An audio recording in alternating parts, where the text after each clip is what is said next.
Joshua 11. And it came to pass when Jabin, king of Hazor, had heard those things, that he sent to Jobab, king of Madon, and to the king of Shimron, and to the king of Akshaph, and to the kings that were on the north of the mountains and of the plains south of Chinneroth, and in the valley, and in the borders of Dor on the west, and to the Canaanite on the east and on the west, and to the Amorite, and the Hittite, and the Perizzite, and the Jebusite in the mountains, and to the Hivite, under Hermon, in the land of Mizpeh.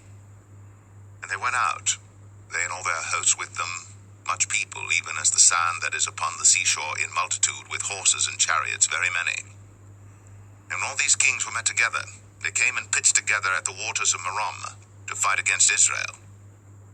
And the Lord said unto Joshua, Be not afraid because of them, for tomorrow about this time I will deliver them up all slain before Israel. Thou shalt hock their horses, and burn their chariots with fire. So Joshua came, and all the people of war with him, against them by the waters of Merom, suddenly, and they fell upon them. And the Lord delivered them into the hand of Israel, who smote them, and chased them unto great Zidon, and unto Mizraphoth-maim, and unto the valley of Mizpeh eastward, and they smote them until they left them none remaining. And Joshua did unto them as the Lord bade him. He hocked their horses, and burned their chariots with fire. And Joshua at that time turned back, and took Hazor, and smote the king thereof with the sword. For Hazor beforetime was the head of all those kingdoms. And they smote all the souls that were therein with the edge of the sword, utterly destroying them. There was not any left to breathe, and he burnt Hazor with fire. And all the cities of those kings, and all the kings of them did Joshua take, and smote them with the edge of the sword. And he utterly destroyed them, as Moses the servant of the Lord commanded. But as for the cities that stood still in their strength, Israel burned none of them, save Hazor only. That did Joshua burn. And all the spoil of these cities, and the cattle, the children of Israel took for a prey unto themselves. But every man they smote with the edge of the sword until they had destroyed them. Neither left they any to breathe, as the Lord commanded Moses his servant. So did Moses command Joshua, and so did Joshua. He left nothing undone of all that the Lord commanded Moses.